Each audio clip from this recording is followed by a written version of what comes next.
Boom, here we go. We're going to get started with Bereshith, Genesis. And we all know the story of Adam and Eve. We all know about Cain and Abel. We know about the fall. We know about the serpent. Again, these videos are geared towards Christians who have already received the gospel of Christianity. So if you're not familiar with the scriptures at all, a lot of this information might be confusing to you. We'll be skipping a lot, but we're going to start with Noah. And again, we're focusing on a few things. We're focusing on what is sin. We're focusing on the covenant. Who are the chosen people according to Scripture? Is the law of Moses done away with? What is salvation? What is the kingdom? We're focusing on these things. This is what we're focusing on. Alright, so let's go to Bereshith 6, verse 8. It says, Noah found grace with Yahuwah. Yahuwah chose him out of all men of the earth. Noah had 3 sons, Shem, Ham, and Japheth. Again, I'm starting here because this is where humanity is reset. So we all come from Noah. And I think it's important to start here. We can start Genesis is important too. I mean, Genesis has the creation of heaven and earth. Later on, we'll see that in Yirmiyahu, in the book of Jeremiah. He says, if you are able to break the covenant that I established with heaven and with earth, with the day and with the night, that they shall not come in their season, then you shall be able to stop the covenant that I established with David, that somebody would reign on his throne, and with the Levites, my priests and my ministers, forever. So heaven and earth is still here. So those covenants are still intact, but we're going to get into that. We also know that the Messiah is a prophetic picture, or the things that were spoken of in the book of Genesis. There's a lot of stuff that points as prophetically to the Messiah. We're not going to get in detail into too many of those things. We know that when Yahuwah says to the woman, your seed will be at enmity against the seed of Satan, we know that that's talking about the Messiah. We know the lamb and all the offerings, and we know that Abraham's son was a prophetic picture of the Messiah. We're not going to get into too much of that. What we're trying to get into, because we already know that Yahushua is the Messiah. Yahushua is a lot of things pointed to him, but what we're trying to get to is what is the good news. So why did Yahushua come and die? It wasn't just because it was a prophetic picture, a prophecy that, the seed of the woman was going to crush the head of Satan. Yes, that's part of it. And it's a bigger picture too. Yeah, we're trying to fix the other 75% of the gospel Christianity has not preached. We're not touching on the 25%, which is correct. All right, so let's go to chapter 6, verse 8. You can read that.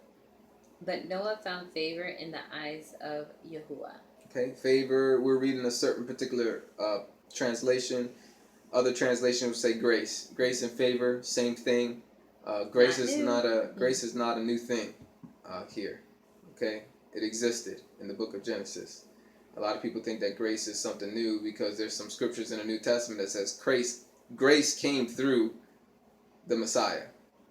Okay, but we're showing you right now that grace isn't nothing new. There's different types of grace. More merited. More grace. There's more grace, but grace is still grace. Okay, it's unmerited favor from the Father. Chapter 9. In this chapter, we see that Noah got drunk, verse 21, and while one child, Ham, exposed his father's shame, verse 22, the other two, Shem and Japheth, covered it, verse 23. Verses 24 to 27, we see that Shem and Japheth are given a blessing. Shem is given the biggest blessing, that Canaan, Ham's son, would be Shem's servant. Verse 26, and that Shem will have a larger territory. So Shem gets the greater blessing. Japheth gets the next best blessing. He's going to dwell in the tents of Shem. And then we get Ham, or it doesn't focus on Ham. It focuses on Canaan. Canaan is going to be the servant of Shem. Very important to notice because when we start with Abram, he's living in the land of Canaan. And Canaan got a curse. Sorry, verse 25. Canaan says, he said, Canaan is cursed. He will be servants to his brothers. Very good to point out. Yes, so it was not a blessing. Bereshith 11, chapter 11. It is from the lineage of Shem who we get Father Abraham, or Abraham. We get him from the lineage of Shem. You can read that in verses 11 to 26. Chapter 12.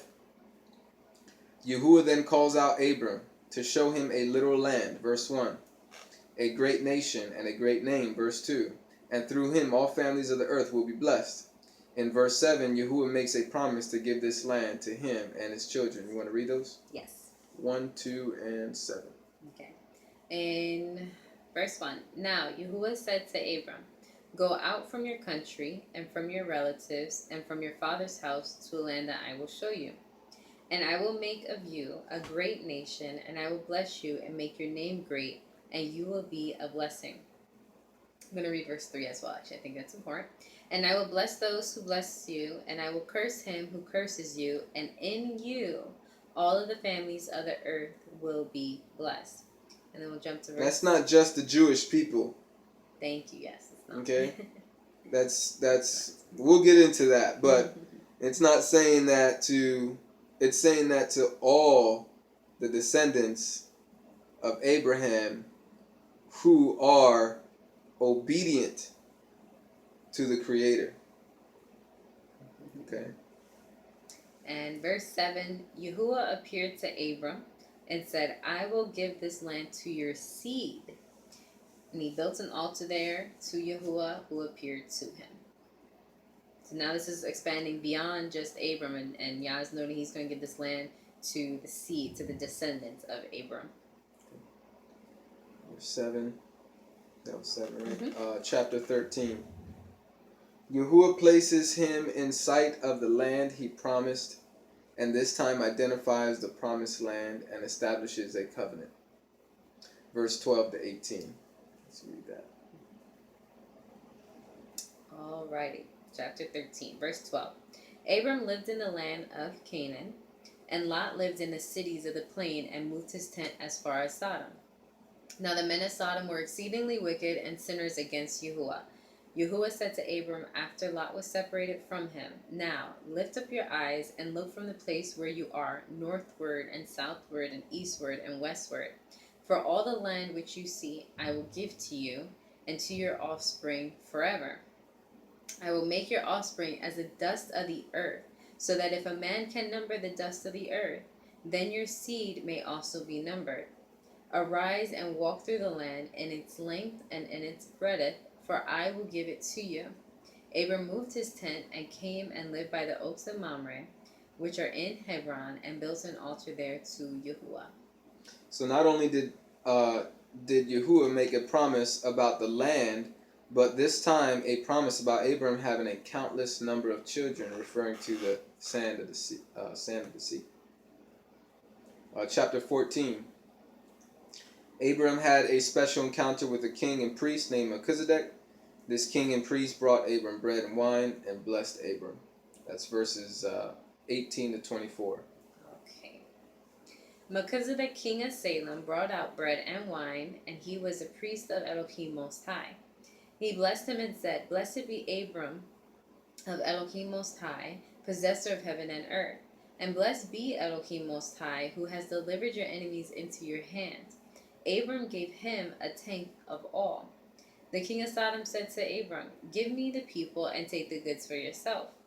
Abram said to the king of Sodom, I have lifted up my hand to Yahuwah, Elohim Most High, possessor of heaven and earth, that I will not take a thread nor a sandal strap nor anything that is yours, lest you should say, I have made Abram rich.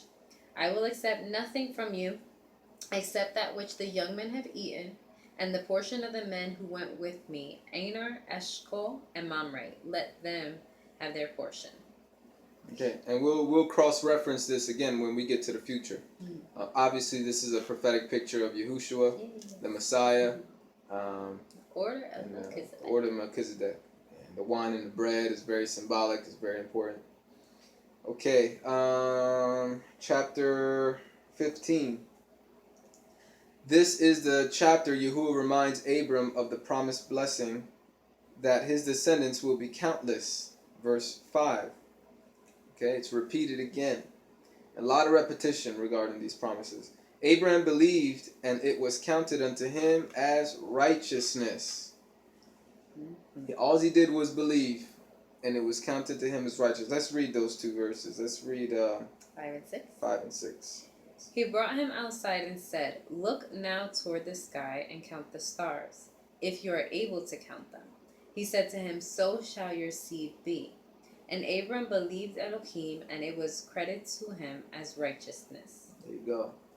The power of faith, the power of belief, before you're able to accomplish any deeds or any works. The blessing of believing, trusting with all your heart, with all your mind, with all your soul is very powerful, and again, is not a new thing. We see it here in the book of Genesis. Very important to point out. Let's read 12 to 14. Which says, "When the sun was going down, a deep sleep fell on Abram. Now terror and great darkness fell on him. He said to Abram, 'Know for sure that your seed will live as foreigners in a land that is not theirs, and will serve them. They will afflict them 400 years. I will also judge that nation whom they serve. Afterward, they will come out with great wealth. But you will go to your fathers in peace. You will be buried in a good old age.'" So 15? 14. Oh, sorry. Yahuwah gives Abram a sight into the future, letting him know what his descendants will suffer in Egypt as slaves before Yahuwah judges that nation. That's a prophetic picture of the Moses, and we're going to get into that in Exodus and everything. And so it's a prophetic picture. So this was going to happen, and it's letting us know this is going to happen. Verse 18, Yahuwah specifies the literal land again with geographical details this time. So note, this is no longer just a covenant with Abram alone, but with his descendants after him. And 18 says, "In that day Yahuwah made a covenant with Abram, saying, 'To your seed I have given this land, from the river of Egypt to the great river, the river Parah.'" And I'll continue.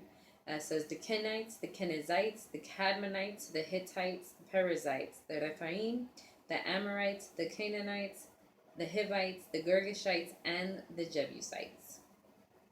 A lot of land, a lot of territory. Yeah. Chapter 16.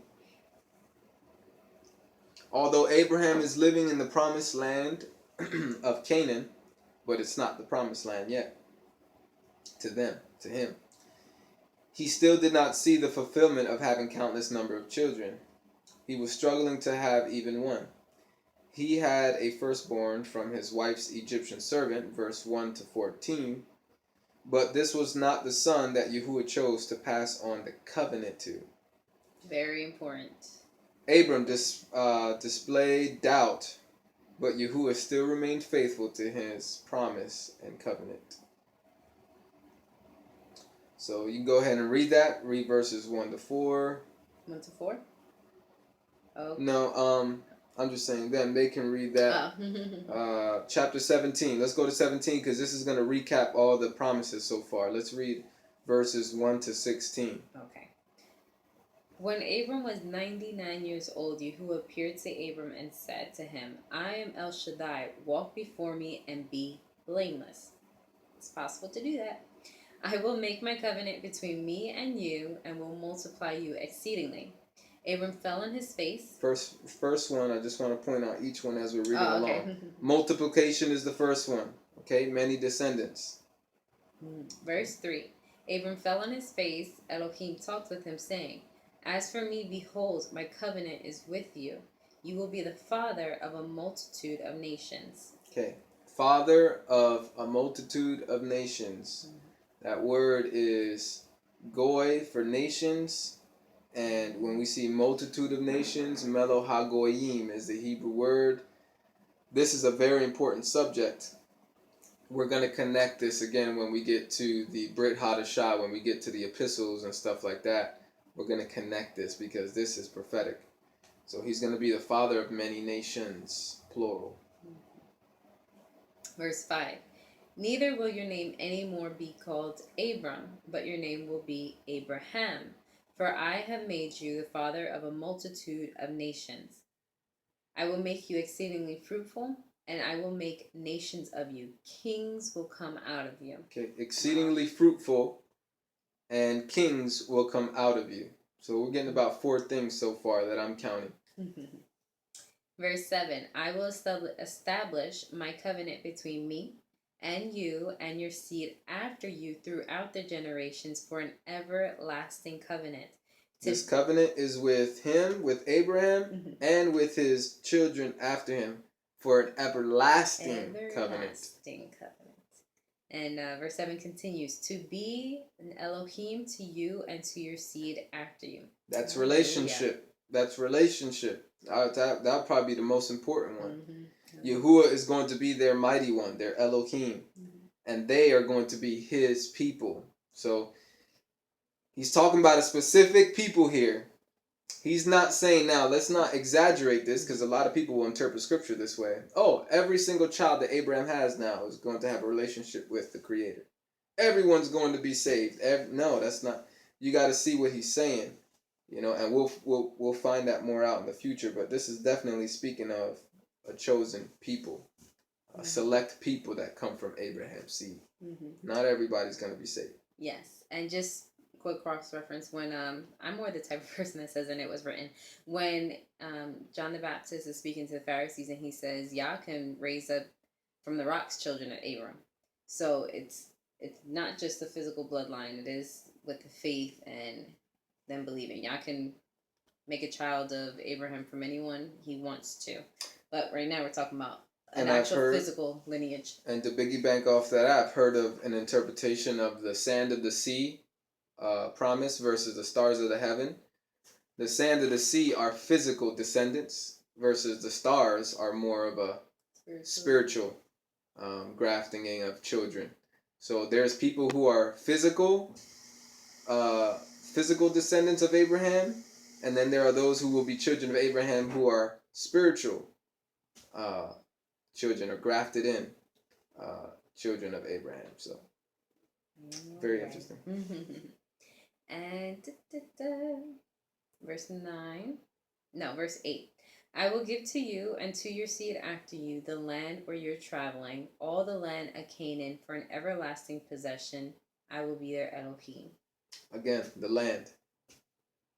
That's about the 7th thing I pointed out. And then the last one is, which we won't touch on too much. We'll get into this more in the future, but circumcision. Alrighty. In verse 9. Elohim said to Abraham, as for you, you will keep my covenant, you and your seed after you throughout the generations. This is my covenant which you shall keep between me and you and your seed after you. Every male among you shall be circumcised. You shall be circumcised in the flesh of your foreskin. It will be a token of the covenant between me and you. He who is 8 days old will be circumcised among you, every male throughout your generations. He who is born in the house or bought with money from a foreigner who is not of your seed. He who is born in your house and he who is bought with your money must be circumcised. My covenant will be in your flesh for an everlasting covenant. The uncircumcised male who is not circumcised in the flesh of his foreskin, that soul shall be cut off from his people. He has broken my covenant. Elohim said to Abraham, as for Sarai, your wife, you shall not call her name Sarai, but her name will be Sarah. And I will bless her, and moreover, I will give you a son by her. And I will bless her, and she will be a mother of nations. Kings of peoples will come from her. I'm going to where? Okay, so we talked about circumcision. It's an everlasting token. All right, it's a sign. Just like the rainbow was a sign, and we didn't touch on that. We should have. But Noah, after the flood, Yahuwah made a rainbow in the sky and said that this would be a sign, this would be a token of a covenant that he would not destroy the earth again. So it's a sign. it's a symbol that reminds us of a covenant. And so the same thing with the circumcision, it's a sign to remind us of the covenant. Now, there's people who are circumcised of the flesh because of culture, and it doesn't mean anything. It doesn't save them. So we're not saying that. That's not what Yahuwah is saying either. There's context. He's trying to relate this with the covenants that Yahuwah established with Abraham. Mm-hmm. And again, what we're going to see that circumcision is to be first and foremost of the heart, to take off the foreskin of our heart. And there's other scriptures that mention that. But yes, this is an everlasting covenant for men. Alrighty. So let's go to 16. Oh, that was 16. Okay, good. Verses 19 to 21, Yahuwah confirms his covenant will pass through Isaac. Read 19 to 21. Beautiful. Because we need to see this progression. Mm-hmm. And Elohim said, "Truly, Sarah your wife will bear a son, and you are to name him Isaac. I will establish my covenant with him for an everlasting covenant for his seed after him." Boom. I mean, right there. You see, back in those days, you didn't need to write things down on paper. Your words, life and death is in the power of the tongue. Your yes was your yes and your no was your no. Whenever Yahuwah spoke something, it was so important. Whenever a physical father would speak a blessing or something, it was very important. That's how they passed on inheritances and promises and blessings and things like that. Mm-hmm. So here we go. It's passing now from Abraham to Isaac. Mm-hmm. And let's listen to the difference. Verse 20, "As for Ishmael, I have heard you. Behold, I have blessed him and will make him fruitful and will multiply him exceedingly. He will become the father of 12 princes, and I will make him a great nation. But," verse 21, "my covenant I establish with Isaac, whom Sarah will bear to you at this set time next year." Very, very important. Yeah. He's not establishing the covenant with Ishmael. It's not, I don't care who says it, those who claim to be of the Ishmael lineage. That is not where the covenant of the Most High goes through. Ishmael, yes, was blessed. Ishmael, yes, was to be a great nation and to have a nation of 12 princes. However, the covenant, the multitude of nations, was going from Abram to Isaac. Yep. Everything we read in chapter 17, verses 1 to 16, was to be passed on through Isaac. Mm-hmm.